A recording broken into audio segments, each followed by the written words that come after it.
Hello,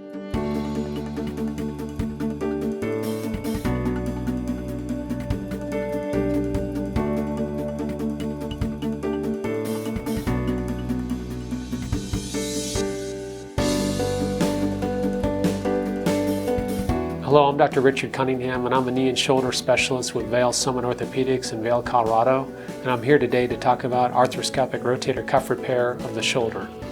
This is a model of a right shoulder. Here's the humerus or upper arm bone, here's the collarbone or clavicle, and then here's the scapula. So it's as if we're looking straight at your right shoulder. There's a tendon in the front of the shoulder.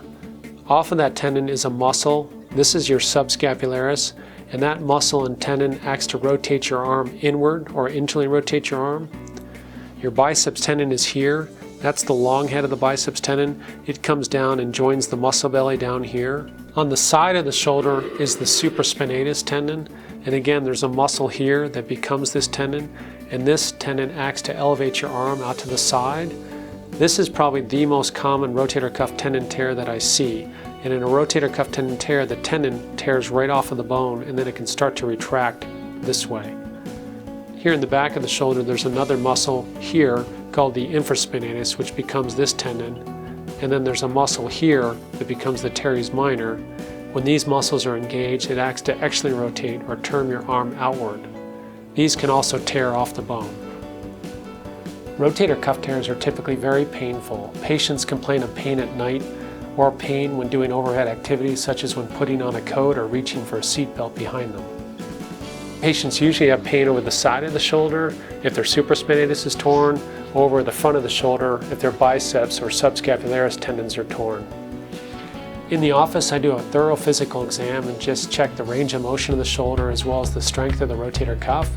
If someone has an inflamed rotator cuff, typically there's no strength differential side to side, but if the rotator cuff is torn, then typically the affected side is weaker than the normal side.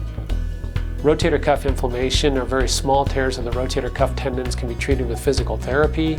Sometimes I'll administer a steroid injection or a PRP injection to decrease inflammation to help one progress in physical therapy. Full thickness tears of the rotator cuff tendon do not heal themselves, and therefore most of my patients come to surgery to repair these torn tendons.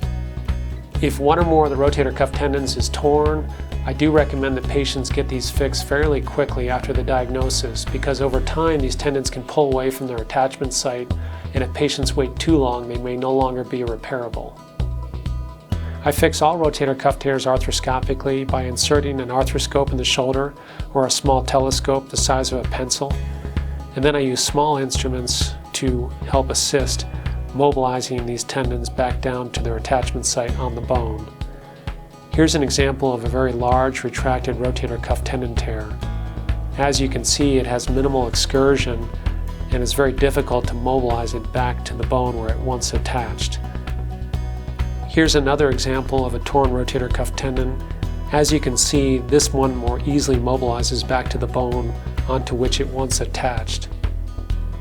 Here I am debriding the bone where the tendon once attached, creating a bleeding bony surface, and this is going to help the tendon heal back to the bone. A biocomposite anchor is inserted into the attachment site and suture material is passed up through the torn and retracted tendon.